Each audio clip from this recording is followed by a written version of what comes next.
Bonjour mes chers amis. Aujourd'hui, j'ai un petit peu envie de rire parce que j'avais expliqué il y a quelque temps l'allocution conjonctive. En parlant de l'allocution conjonctive, quelqu'un avait un mal de tête et puis il m'arrive en me disant, il dit, là j'ai toute une allocution conjonctive, j'ai un mal de tête. Alors, ça m'avait frappé et je le rappelle parce que je me dis, en toute honnêteté, c'est sûr que l'allocution conjonctive, l'allocution d'un ensemble de mots, et conjonctive, c'est une conjonction. Alors, ça amène une sorte de proposition. Alors, nous revoilà, mes chers amis, avec la poursuite de l'explication de la semaine précédente où nous avons parlé du sujet, nous avons parlé des compléments, nous avons parlé des compléments du verbe, complément du nom, complément de l'adjectif, complément du pronom et complément de l'adverbe. Chose certaine, c'est que ce sont des fonctions. Les fonctions d'un mot, c'est ce que fait le mot dans la phrase. Et pour savoir ce que quelqu'un fait, on lui pose la question « Qu'est-ce que tu fais? » Et il va vous donner la réponse. Si je pose une question à un verbe, je vais avoir comme réponse un complément de verbe. Mais ce qui est important à connaître, ce n'est pas d'apprendre toute la grammaire par cœur, c'est simplement de comprendre que quand nous disons ceci, c'est un complément du verbe. Ça veut dire qu'on va compléter le verbe. Si je vous dis « je dors », je ne complète pas ma pensée. Mais si je dis « je dors 4 heures par nuit », je dors combien de temps?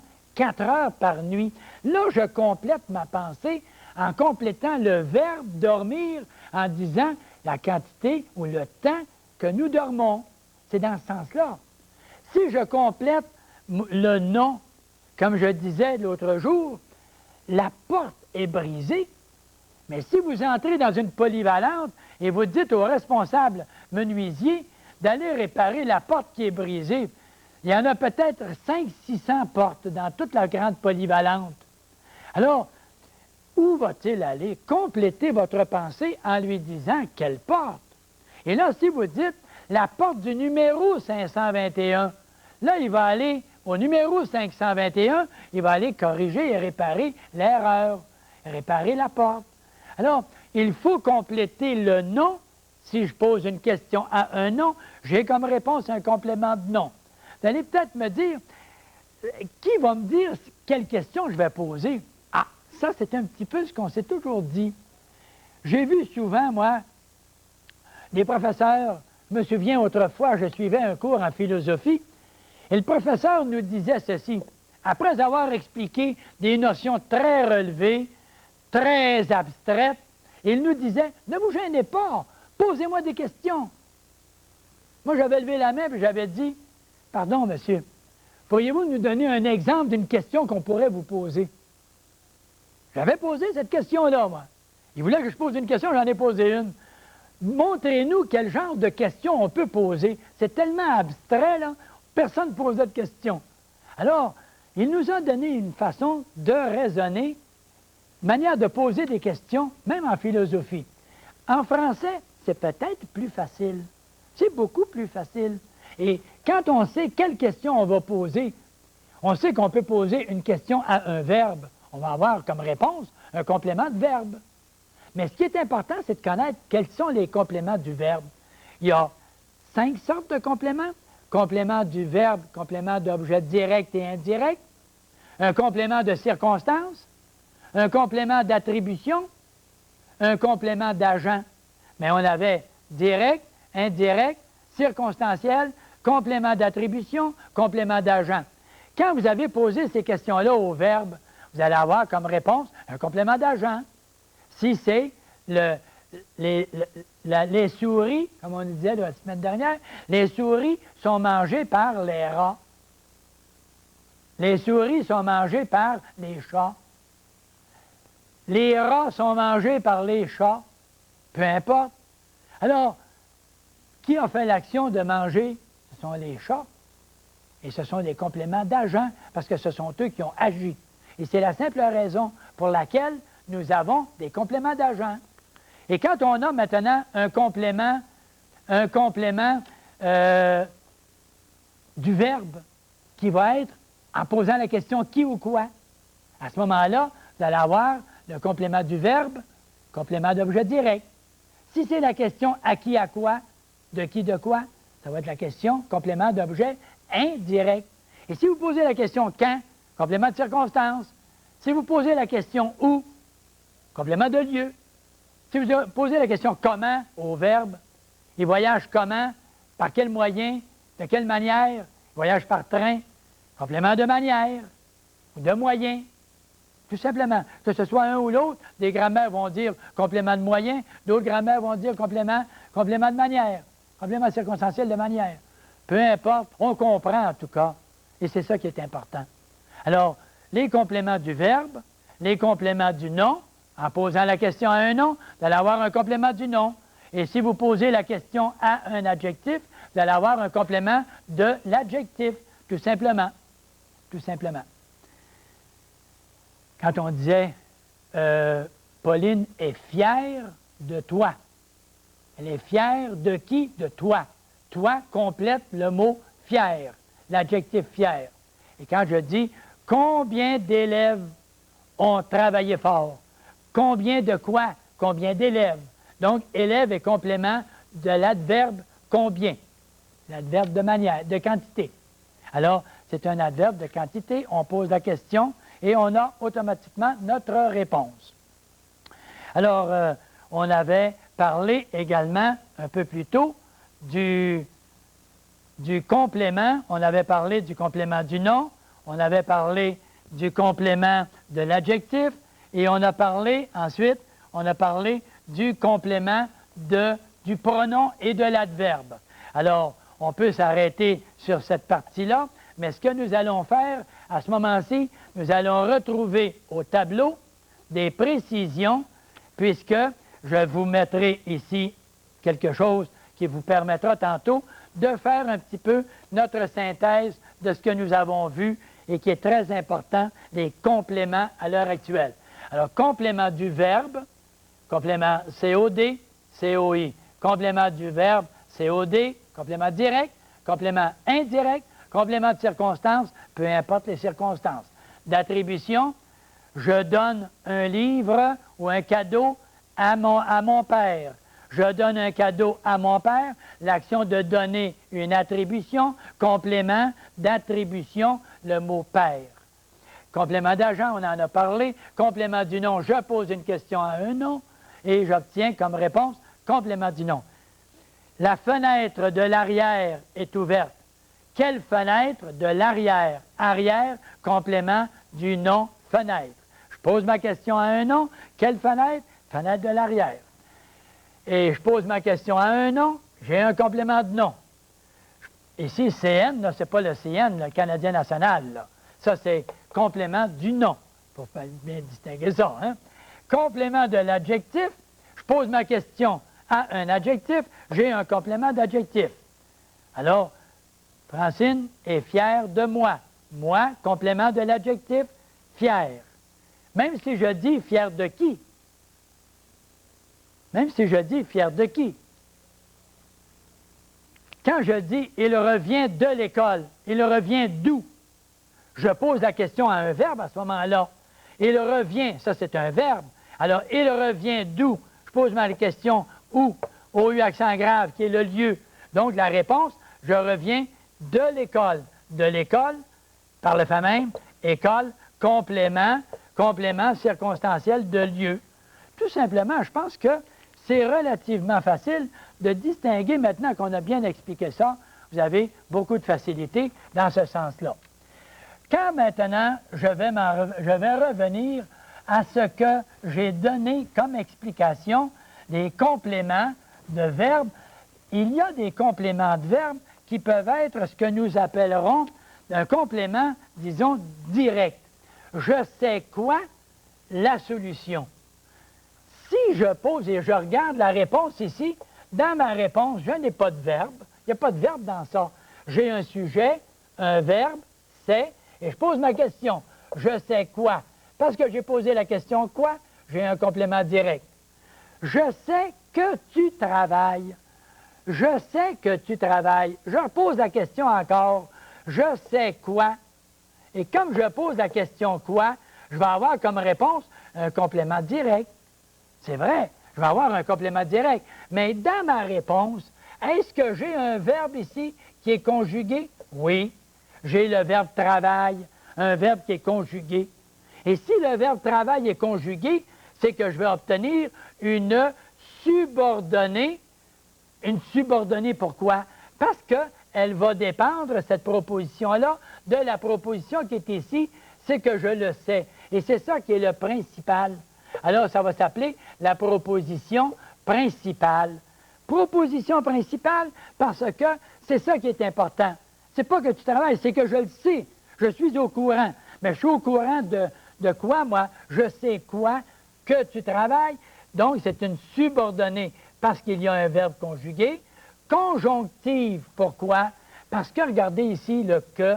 Est-ce que le « que », il est conjonction? Est-ce qu'il amène une proposition? Vous avez une proposition ici, vous avez une autre proposition ici. Et le « que », qu'est-ce qu'il fait là, lui? Lui, le « que », il joint les deux propositions. Regardez comme ça. Il fait la chaîne. Il fait la jonction entre deux propositions, la proposition qui est principale et la proposition qui dépend de la principale, subordonnée. Et c'est comme ça qu'on comprend la formation de nos phrases. On a une subordonnée conjonctive parce que le « que » est une conjonction. Il fait la jonction des deux propositions. Et pourquoi complément direct, complément d'objet direct? Pourquoi? Parce qu'on a posé la question « je sais quoi ». Et la réponse m'a donné un complément direct. Mais comme à l'intérieur de mon complément, j'ai un verbe qui est conjugué, je vais avoir une subordonnée conjonctive à cause de la conjonction, complément d'objet direct. Ça, c'est très, très simple. Et toutes les propositions s'en viennent de cette façon-là. Toutes les propositions peuvent venir là. On peut avoir un complément comme on peut avoir une subordonnée complément. Ça, c'est un autre point précieux, surtout dans les compositions, lorsqu'on aura ensuite à réaliser des structures de phrases.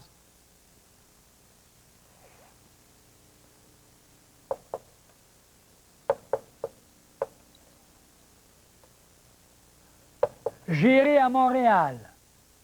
L'autre,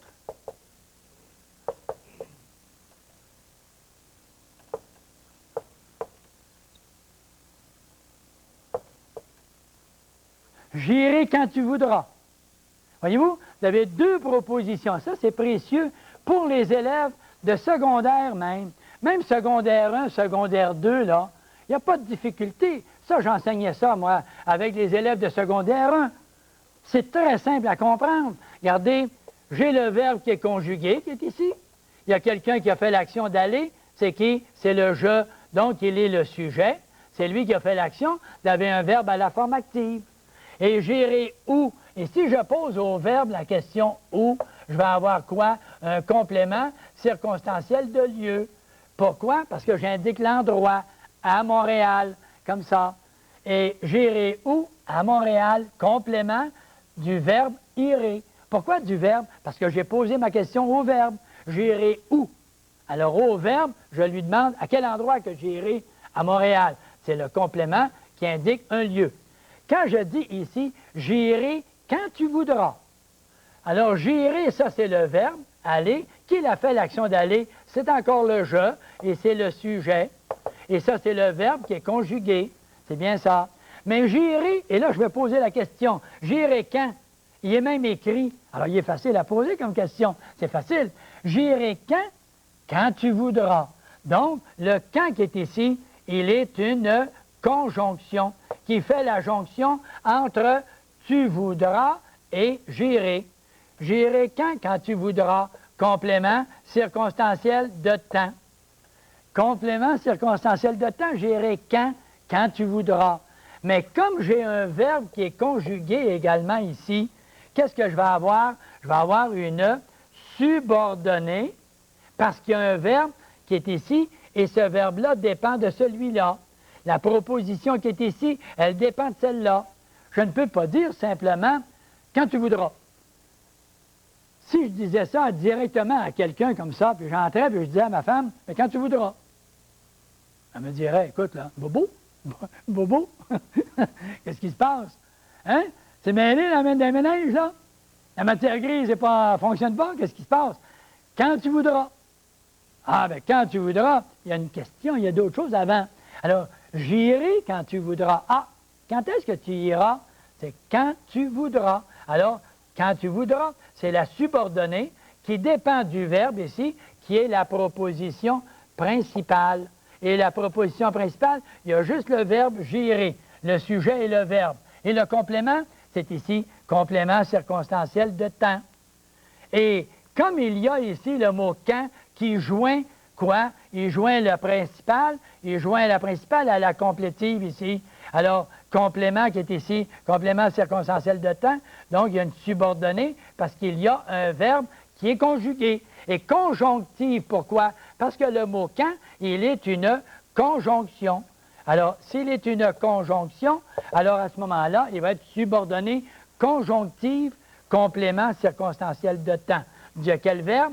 Du verbe où j'ai posé la question, j'irai quand, et je pose la question au verbe. Complément du verbe où je pose la question. Alors, c'est comme ça que nous décortiquons un peu toutes les propositions.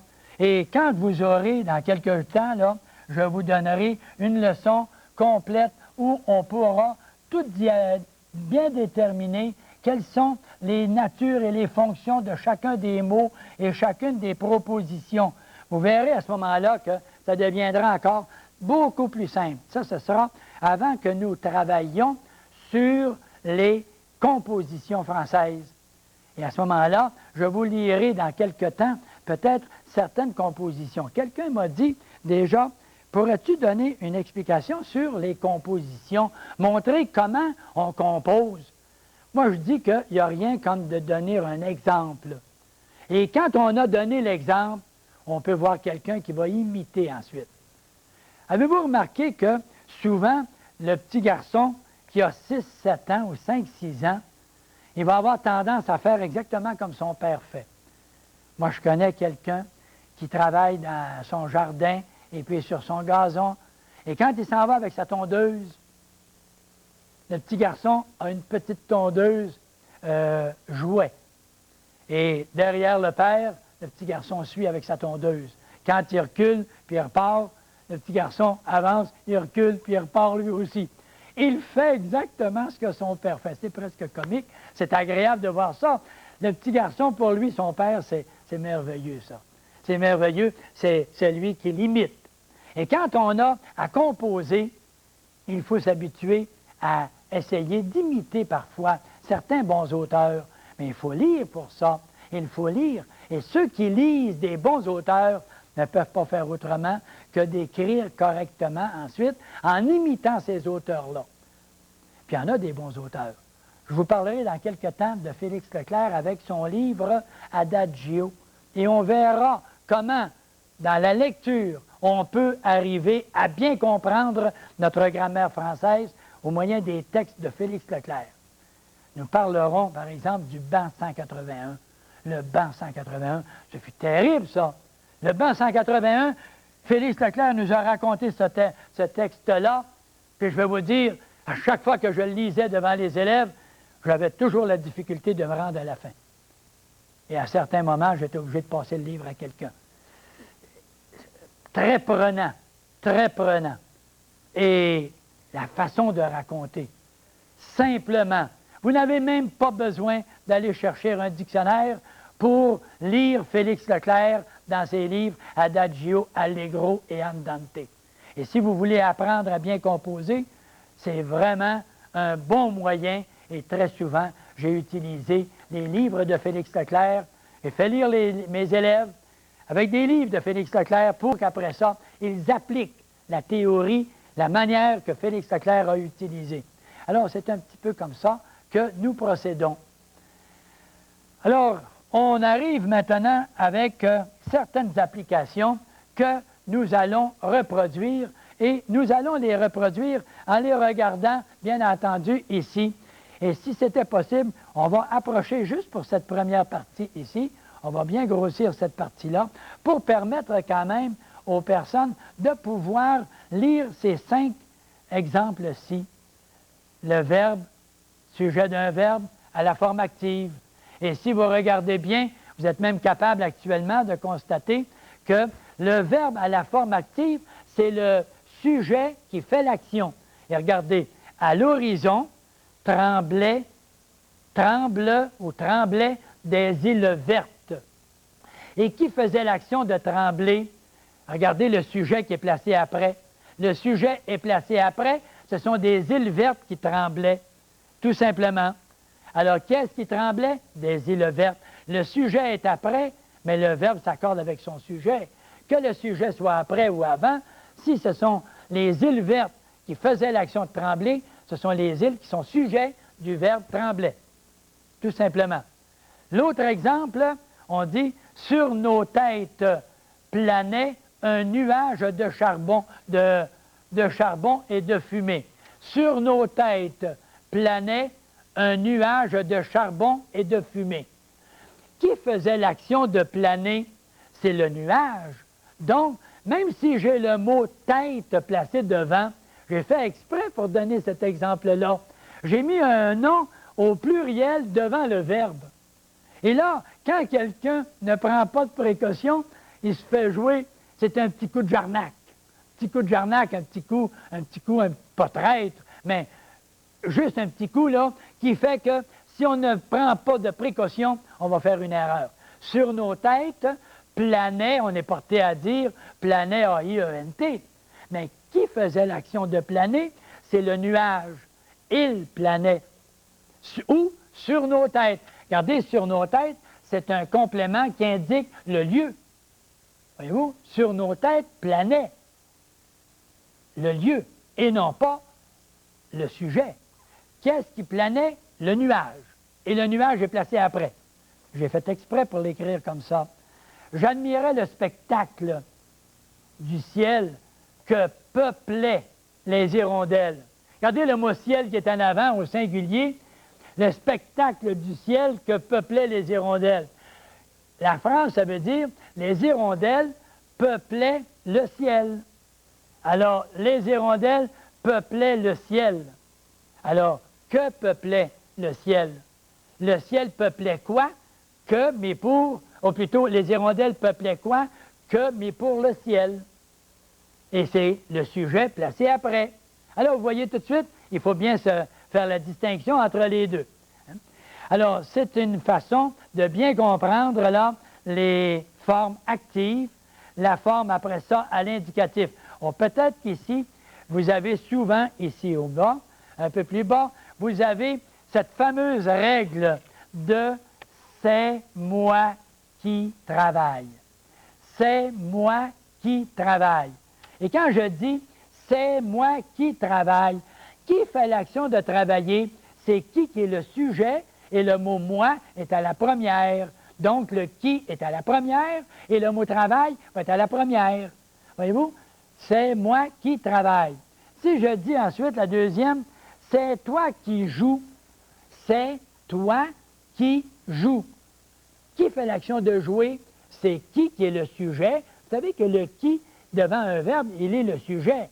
Tandis que le que, quand il est en avant d'un verbe, il est complément direct.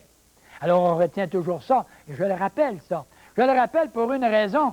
Vous vous souvenez qu'on avait déjà dit, hein, que lorsqu'on frappe sur un clou, on le fait rentrer. Alors, quand on frappe sur le clou, on fait rentrer le clou. Alors, je reviens de temps en temps sur quoi? Sur cette expression que le « qui » est placé devant un verbe, il est le sujet. Alors, c'est toi qui joues. Qui fait l'action de jouer? C'est qui, sujet, mis pour toi, deuxième personne. Parce que toi, c'est la personne à qui je parle. Et le mot « joue » va être à la deuxième. Ah, le mot « joue », attention, qu'est-ce que c'est? Rappelez-vous votre petit tableau. L'indicatif présent, le tableau, les verbes en ER, E-E-S-E. C'est toi, deuxième personne. E-E-S. E-E-S. E-E-S. J-O-U-E-S. Et c'est comme ça que nous accordons notre théorie, avec les exercices que je vous donne présentement, les verbes à la forme passive, les attributs. Alors, ce sont toutes des explications, des compléments. J'aimerais peut-être regarder celui d'en haut. Vu qu'on vient de parler du complément, je voudrais qu'on regarde bien ces 5 exemples qui sont ici en haut. Je vous ai pris pour un contrebandier. Je vous ai pris, vous allez bien regarder la phrase qu'on va vous donner. Je vous ai pris pour un contrebandier. On retient bien cette phrase-là. On va l'écrire au tableau maintenant. Et, si vous voulez bien, allons voir au tableau comment on va analyser cette phrase-là pour la comprendre. Je vous ai pris pour un contrebandier.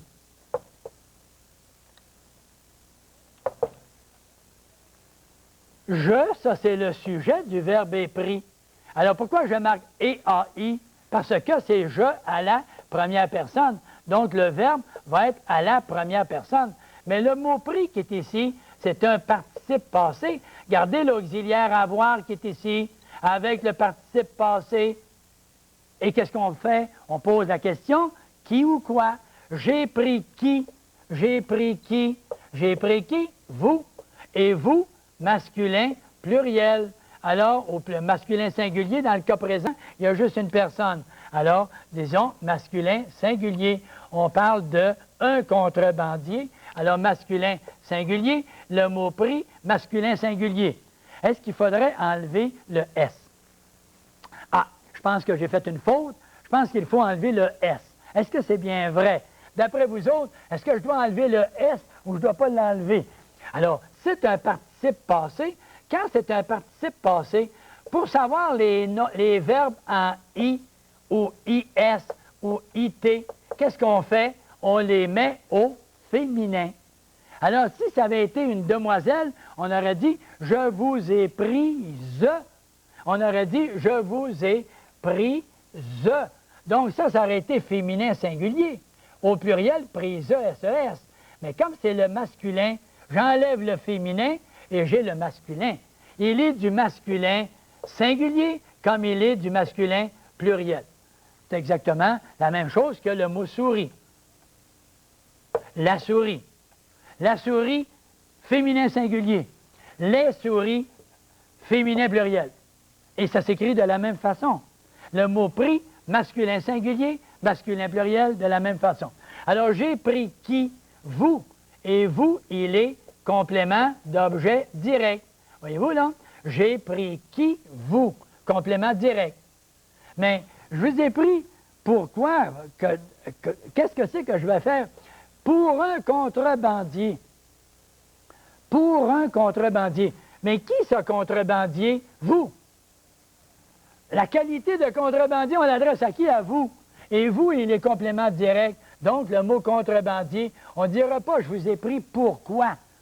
Non, je vous ai pris pour un contrebandier comme étant vous contrebandier. Alors, ça va être l'attribut, et le mot contrebandier va être attribut de vous. Voyez-vous, là? Attribut de vous. Vous allez peut-être me dire, ça devient un petit peu plus complexe pour quelqu'un qui a seulement à écrire habituellement. Ça va très bien, vous n'avez même pas besoin peut-être trop de cette explication. Mais si vous êtes dans le secondaire ou au cégep et que vous êtes en train de faire un travail de français, bien là, vous êtes obligé de comprendre comment reconnaître vos attributs. Et l'attribut, c'est bel et bien celui-là. Alors, attribut du complément direct. Si on avait dit « je le trouve fantastique », je le trouve fantastique. Alors, fantastique. Et on arrête avec ceci. Je trouve qui? Le. On sait que le devant le verbe, il est COD. Je trouve qui? Le. Comme étant quoi? Comme étant fantastique. Alors, est-ce que c'est je qui est fantastique? Non, c'est lui, le. Je le trouve fantastique, donc il est attribut, c'est un adjectif qualificatif du masculin singulier parce que c'est le masculin singulier, et il est attribut de le qui est le COD, tout simplement. Et on va s'arrêter à ça. un petit moment, parce qu'on vient de faire une belle tournée, là. On a fait un peu le tour d'horizon, un petit peu comme quelqu'un qui part, qui va faire le tour de la Gaspésie. Quand quelqu'un part de la région de la Gatineau et qui s'en va faire un tour en Gaspésie, il fait toute une belle tournée, là. Ou quelqu'un part d'Abitibi pour s'en revenir. Alors, ces gens-là font une magnifique tournée. Nous faisons la même chose. Nous faisons une tournée, un retour sur ce que nous avons vu, et c'est jamais mauvais de faire ce retour-là. Il faut toujours revenir de temps en temps, parce que la mémoire, c'est une faculté qui oublie. Alors, il faut l'aider de temps en temps. Il faut revenir de temps en temps à certaines petites informations. Bon, on va prendre peut-être, me permettez, ma petite gorgée d'eau. Pendant ce temps-là, vous prenez la vôtre également, ou autre chose, je ne sais pas, moi là, peut-être une liqueur ou quoi d'autre encore.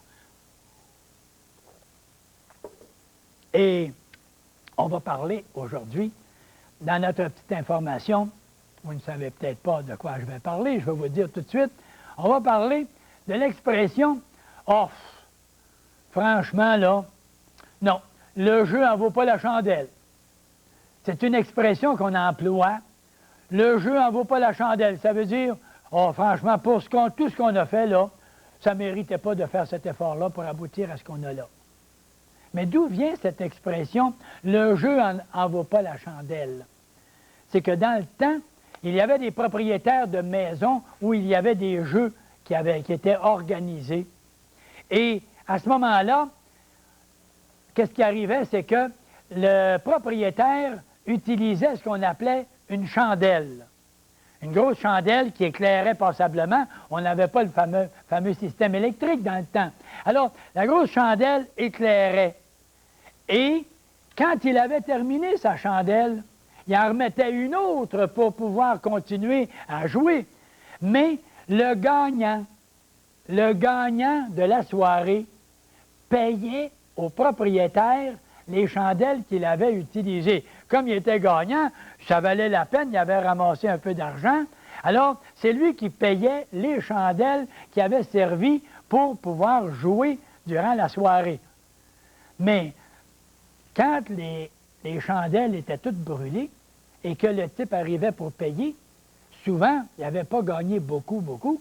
Et comme il n'avait pas tellement gagné, il s'apercevait que le jeu, le résultat, les gains qu'il a faits ne valent pas la chandelle, le prix des chandelles qu'il devait payer. Alors, s'il y avait plusieurs chandelles, bien, il était obligé de payer toutes les chandelles qui avaient servi. Et c'est ça qu'après, petit à petit, le jeu n'en vaut pas la chandelle. Et la chandelle, parce que, disons que toutes les chandelles ont été fondues ensemble pour en former seulement qu'une, et l'expression est restée, le jeu n'en vaut pas la chandelle, mais c'était toutes les chandelles qui avaient servi durant la soirée, et le pauvre type, avec le petit revenu qu'il avait fait, ça valait pas tellement, ça valait vraiment pas la peine d'avoir tout joué ça pour aboutir avec si peu de revenus après avoir payé les chandelles. C'est un petit peu l'expression « le jeu n'en vaut pas la chandelle ». Quand on dit ça, c'est que pour tous les efforts qui ont été faits, est-ce que ça vaut vraiment la peine d'avoir tout fait les efforts? Franchement, ça n'a pas rapporté grand-chose après tout ce qu'on a fait d'efforts et de bonne volonté à travers toute l'activité que nous avons réalisée. C'est un petit peu le sens de cette expression. Alors, une autre expression qui s'ajoute à notre connaissance, et puis, n'oubliez pas, là, quand vous arrivez après ça dans des petites réunions, là, bien, faites un petit peu, là, hein? Est-ce que tu sais, toi, qu'est-ce que ça signifie, ça, l'expression « le jeu n'en vaut pas la chandelle » ? Est-ce que tu sais qu'est-ce que c'est? Puis, faites votre capable, là. Faites votre capable, votre savant, votre savante, là. Et puis, non, je ne sais pas. Bon, mais racontez-lui ça. Si la personne n'a pas écouté le cours de français, allez-y, rendez-lui service. Au moins, elle va apprendre quelque chose en plus. Si elle n'a pas appris la grammaire ou l'amélioration de sa compréhension de la langue française, au moins elle aura des expressions et puis des petites phrases peut-être qu'on emploiera comme on emploiera une autre à la fin de notre émission. Alors, un petit peu tout ça pour dire que le jeu n'en vaut pas la chandelle. Ça nous permet de passer tout de suite à nos trois dernières fonctions. La fonction, l'épithète, la position et puis l'apostrophe. Alors, allons directement à notre tableau. Notre sauveur, c'est lui qui nous permet de tout comprendre ce que nous expliquons présentement. Le tableau, c'est un bon serviteur du professeur. Moi, je veux vous dire, assis à mon bureau, à donner des cours, et puis vous autres, là, travaillez donc, là. Travaillez donc, vous autres, pendant ce temps-là. Non, non, non, non, non, non, non. Un tableau, c'est fait pour servir, et on s'en sert à chaque fois que l'occasion s'en présente. Alors, dans les trois premières fonctions, nous avions dit la fonction sujet, la fonction attribut, la fonction complément. Savez-vous que ça fait un vrai sac, ça, hein? Alors, ça fait un sac, ce qui veut dire que vous pouvez mettre les trois autres fonctions à l'intérieur du sac. Le sac, c'est le sujet, l'attribut et le complément. Ajoutez-lui les trois autres fonctions et ajoutez-lui la fonction épithète. Vous allez dire, oh là là, jamais vu ça. Épithète, c'est bien ça. Et après ça, l'autre, la position. Et vous allez peut-être me dire, ah, c'est des mots que je ne comprends pas, ça. On va les trouver, vous allez voir, ça va être très simple. Apostrophe. Ah, ça, par exemple, ça, je pense que vous connaissez ça. Bon, ben, hey, je l'ai apostrophé. Qu'est-ce que ça veut dire? Je lui ai parlé direct, blanc dans les yeux. Dans le blanc des yeux, comme on dit, hein? Alors, je l'ai apostrophé. Mais quand on apostrophe quelqu'un, c'est un mot en apostrophe. Mais où on va partir par celui-là? Il va être tellement simple. Quand on va dire, par exemple, Marc, regarde ici. Quand je dis Marc, regarde ici, je lui donne un ordre. Et quand je dis Marc, est-ce que je ne l'apostrophe pas en disant ça? Tellement qu'il tremble, hein? Il se demande qu'est-ce qui se passe. Ben oui, mais il n'y a rien là, il n'y a rien là. La voix, des fois, quand on parle fort, on pense que c'est dangereux, mais il n'y a rien de danger. Alors, Marc, on apostrophe quelqu'un, mot en apostrophe, tout simplement. Ah, ben c'est facile! Sors-nous-en d'autres comme ça, Marcel. Certainement, on va en sortir d'autres. On va sortir, tiens, celui qui est ici, la position. Vous allez peut-être dire, comment ça fait que tu vas à reculons? Est-ce que c'est comme une écrevisse, quoi? Non, non, non, non, non, non. On fait ça, là, simplement pour montrer qu'il y a des explications, des fois, qui sont très, très simples, qui semblent compliquées. Alors, l'apostrophe, vous avez vu tout de suite qu'est-ce que c'est. Allons voir la position maintenant. Qu'est-ce que c'est? Prenez le mot. Regardez qu'est-ce que c'est qu'il y a dans ce mot-là. Ap, position. Ap, position. Qui est en position juste à côté. En apposition, ça veut dire qu'il est en position juste à côté. Alors, on va dire, par exemple, ceci. Maisonneuve,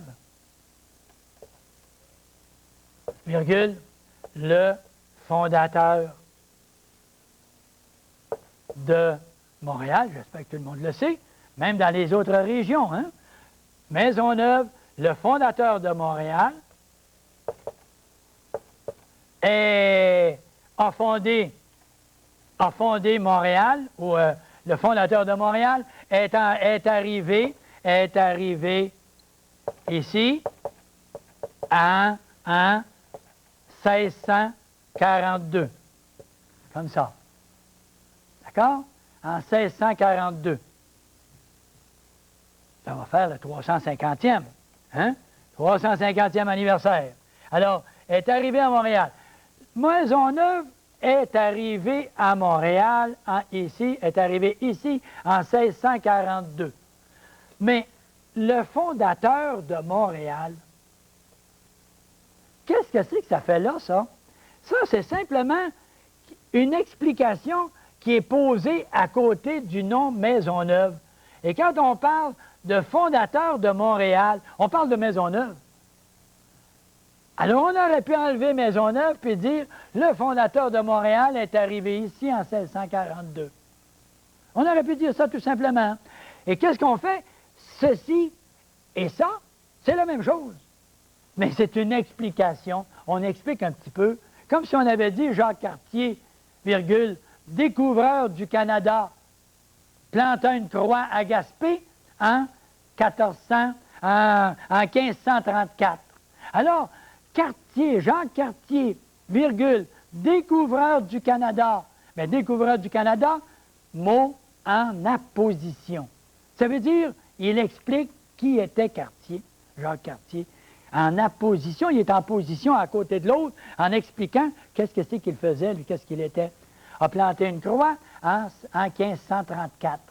Bien oui, c'est ça. Alors ça, c'est des dates de l'histoire du Canada. Hein? Alors ici, qu'est-ce qu'on a? Mot en apposition. En apposition, parce que c'est en position à côté de l'individu qui était Maisonneuve. C'est tout simplement ça, le mot en apposition. Alors, déjà, là, ça vous empêche de froncer les sourcils, là. Arrêtez de vous froncer les sourcils. Pensez que les explications sont difficiles. Ben non, ben non, ben non. Je prends la grammaire, je lis ça, je lis exactement la même chose. Regardez la position. La position, c'est un nom placé à côté d'un autre nom pour le préciser. Alors, il désigne toujours la même personne ou la position, elle désigne toujours la même personne ou la même chose que le nom qu'elle complète. Alors, Maisonneuve, virgule, le fondateur de Montréal. Mais c'est une explication, il est à côté du nom Maisonneuve pour le préciser en disant qu'est-ce que c'est qu'il a fait, lui. C'est simplement comme ça. L'autre exemple que j'ai donné ici, moi, Paris, ville-lumière, virgule, est fascinante. Paris, ville-lumière, est fascinante. Alors, qu'est-ce que je fais quand je dis Paris? Je nomme le nom de la ville. Quand je dis ville-lumière, bien, tout le monde sait que la ville-lumière, c'est Paris. Alors, quand je dis ville-lumière, j'explique tout simplement le nom qui est placé devant. C'est exactement ça. Ville-lumière, mot en apposition de Paris, tout simplement. Le mois de juillet, le mois de juillet.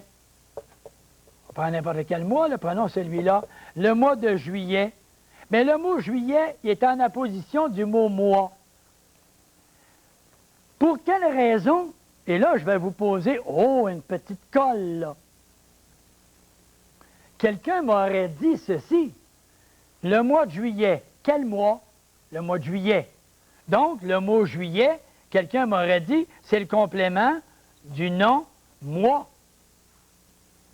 Souvenez-vous, la semaine dernière, nous avions parlé, si je pose ma question à un nom, j'ai comme réponse un complément de nom.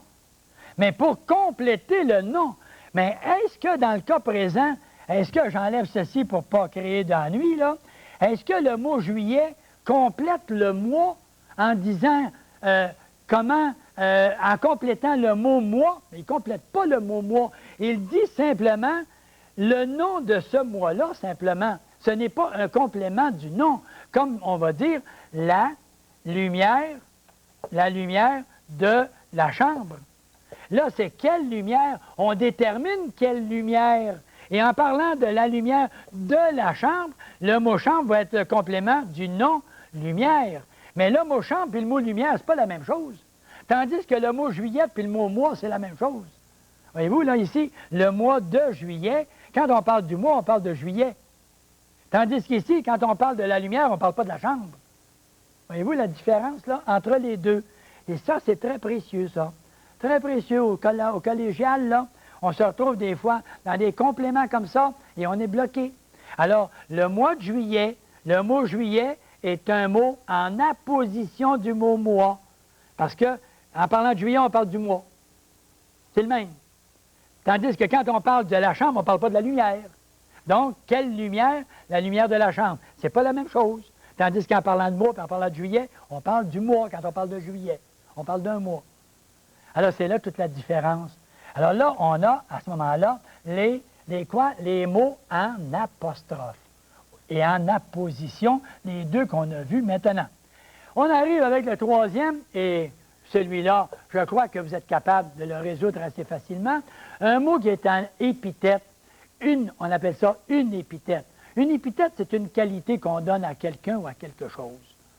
C'est tout simplement une qualité qu'on donne Et si je prends exactement l'exemple du livre de grammaire à page 117, on dit « L'épithète est un mot ajouté à un nom ou à un pronom pour le qualifier sans l'aide d'un verbe. » Par exemple, « Ma petite ville natale. » Voyez-vous? Ma petite ville natale me rappelle de bons souvenirs. Et j'ai fait exprès pour marquer cet exemple-là dans le cahier d'exercice. Regardez le mot « de » qui est ici. Et certains vont peut-être me dire, pourquoi, Marcel, tu n'as pas marqué « des » ? Des bons souvenirs. Mais quand on a un nom et qu'on a un adjectif, si vous aviez dit « des bons souvenirs », trouvez-vous que ça sonnerait mal, ça? Des bons souvenirs.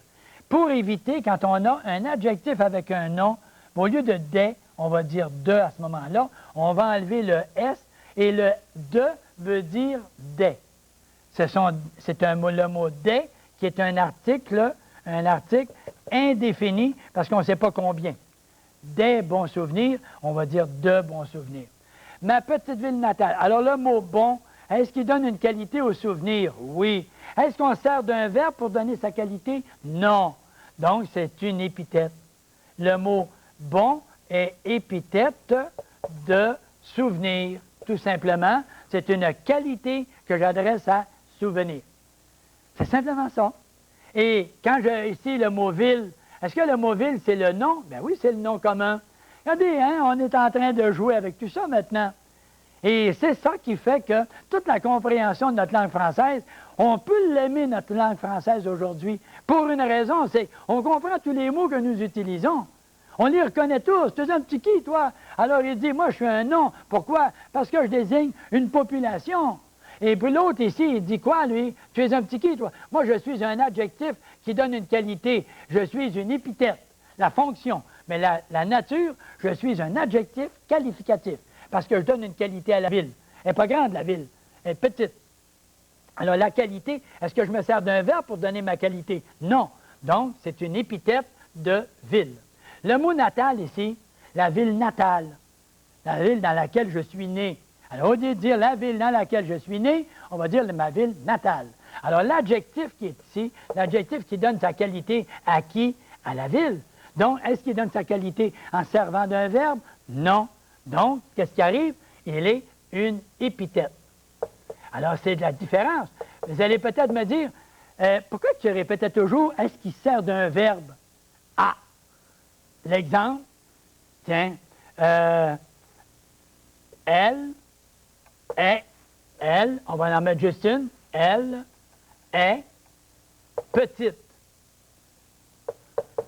Le mot petite donne sa qualité à la ville sans servir d'un verbe. Mais le mot petite, est-ce qu'il donne sa qualité à elle, à la ville? Elle, on parle de la ville, là. Elle est petite. Elle, est-ce qu'il donne sa qualité en servant du verbe être? Oui. Et c'est ce qui fait qu'ici, c'est un attribut. Un attribut, c'est une attribution qu'on donne au sujet en servant du verbe. C'est un attribut, tandis qu'ici, c'est une épithète. Et là, peut-être, on me dira peut-être, bien ça là, à quoi ça va me servir, ça, moi, de savoir que c'est une épithète et l'autre, c'est un attribut? J'ai l'impression, moi, que c'est précieux quand même. Quand on utilise des éléments et qu'on sait exactement quels sont ces éléments-là, qu'est-ce que ça fait dans la phrase? Est-ce qu'il y a une raison d'être? Oui, si un mot est dans une phrase, il y a sa raison d'être. S'il n'y a pas sa raison d'être, hey, comme ça, ôtez-moi ça de là. Ôtez-moi ça de là, il n'y a pas sa raison d'être, enlevez le mot qu'il y a là. Il n'y a pas de raison. Mais si le mot a sa raison d'être, c'est qu'il a une nature, il a une fonction. Fonctionnez toujours, fonctionnez, agissez toujours de cette façon. Et c'est la façon idéale pour être capable de bien maîtriser toutes les notions de notre grammaire. Alors, on avait 6 fonctions, et ces 6 fonctions ont été maîtrisées depuis quelque temps, et j'espère bien qu'on a, à ce moment-ci, là, on a véritablement fait le tour de notre jardin. On a fait le tour de notre jardin. Et si je m'en viens ici, les compléments de circonstances, tout ça avait été vu, et on avait des compléments d'agent, les compléments du nom, les mots en apposition. J'avais marqué ceci, simplement pour vérifier en apposition. Allons donc voir ici, par exemple, l'apposition. On va aller regarder ça juste un instant. Et regardez votre mot en apposition. On va prendre la deuxième phrase. Vous la lisez. À la deuxième phrase, on dit « Son aide, un jeune homme de 16 ans, vint à sa rescousse. » Bien, l'aide, là, le jeune homme de 16 ans, son aide, vint à sa rescousse. Un jeune homme de 16 ans, c'est la même chose que son aide. Alors, comme c'est la même chose que son aide, automatiquement, on a, à ce moment-là, un mot en apposition, tout simplement comme ça. Et le mot en apostrophe, regardons le mot en apostrophe, on va aller voir au haut de la page. Pour terminer notre leçon, on va regarder en haut de la page et on va regarder un peu ce que Saint-Rémy disait à Clovis en France autrefois. Il avait dit ceci: « Courbe la tête, fier Sicambre. » Fier Sicambre, ça c'était l'apostrophe qu'il donnait à quelqu'un. Courbe la tête, virgule, fier Sicambre, adore ce que tu as brûlé et brûle ce que tu as adoré. Parce qu'il avait été vraiment cruel. Alors, adore ce que tu as brûlé et brûle ce que tu as adoré. Alors, dans le cas présent, on a un mot en apostrophe. L'autre exemple en dessous, Simone, je te revois plus forte que jamais. Simone, virgule. Voyez-vous l'apostrophe, là? Une apostrophe, le mot en apostrophe, nous mettons une virgule. Et c'est ça qui est important, de bien distinguer. On les reconnaît assez facilement. Quand on parle, Simone, virgule, je te reconnais comment? Je te revois plus forte que jamais. Alors, c'est tout simplement ça. Ça va pour ça? L'autre exemple, Sire, je vous dois tout sauf l'honneur. Sire, virgule. Voyez-vous, l'apostrophe, virgule après. Alors, c'est important. On va voir la ponctuation. Quelqu'un me dit, est-ce qu'on va faire de la ponctuation? Parce que moi, j'ai beaucoup de misère à savoir quand est-ce que j'utilise la virgule.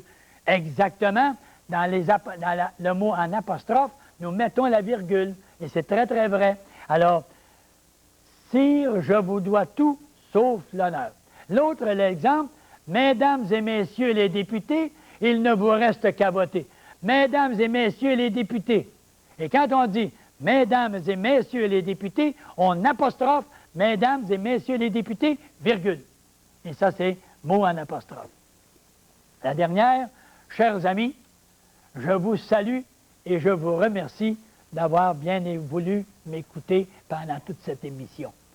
C'est pas marqué, là, mais je le complète. Chers amis, je vous salue et vous remercie. Chers amis, virgule, mot en apostrophe. Et c'est comme ça. Puis vous voyez tout de suite qu'en dessous, il y a le mot même. Et on viendra un peu plus tard, la semaine prochaine, avec le mot même. Et le mot même, avec le mot quelque, le mot tout, etc., nous reviendrons à cette émission, dans la prochaine émission, avec ce que nous appellerons les cas les plus compliqués. Et dans ces cas les plus compliqués, il nous faudra véritablement être présents. On ne peut pas se permettre de manquer une émission, parce que constamment, je reviens sur des explications. Je dis, par exemple, c'est Jules et Francine qui ont bon cœur. Voyez-vous? Qui ont, c'est le verbe avoir. Mais qu'est-ce qui ont bon cœur? C'est Jules et Francine. Deux sujets, troisième personne pluriel, ONT. C'est Luc et toi qui écrivez. Pourquoi? Deuxième personne, toi. Et Luc, troisième personne. On parle de quelqu'un, et toi, deuxième personne. Donc, troisième et deuxième, la priorité va à qui? Deuxième personne. Deuxième personne, écrivez, EZ. C'est Maude et moi qui chantons, et non pas qui chantent. Maude, je parle de quelqu'un, troisième personne. Maude, troisième personne. et moi, première personne. C'est toujours celle qui est la plus basse qui a la priorité. Alors, troisième et première, première personne. Comme on est deux, pluriel. Première personne du pluriel, alors c'est Maud et moi qui chantons, tout simplement. Et tous ces exercices-là, bien, je vous invite à vous en servir. Et toujours, au haut de la page, il y a un petit livre qui est ici, qui indique la page. Il y a une page inscrite à l'intérieur. Vous n'avez qu'à regarder et aller ensuite à votre grammaire pour aller chercher cette page où vous avez l'application de votre exercice et ainsi que votre corrigé à la fin. Mes chers amis, vous avez fait un travail formidable. Vous m'avez suivi malgré toutes les difficultés que nous rencontrons dans ces domaines-là. Et vous avez été quand même merveilleux. Alors moi, je vous dis, n'oubliez pas, il y a encore plusieurs émissions qui restent en ligne. Et il nous faut revenir. Je vous dis toujours, ne vous gênez pas si vous voulez prendre des notes sous toutes sortes de formes. Toutes sortes de formes, à condition que ce soit pour vous personnellement. Je ne voudrais pas, bien entendu, que vous partiez avec un enregistrement et que vous alliez dans votre classe et que vous vous installez les bras croisés et vous disiez, mes chers amis, aujourd'hui, vous allez écouter le professeur Marcel Poirier, c'est lui qui vous donne la leçon. Et moi, je fais ça bénévolement.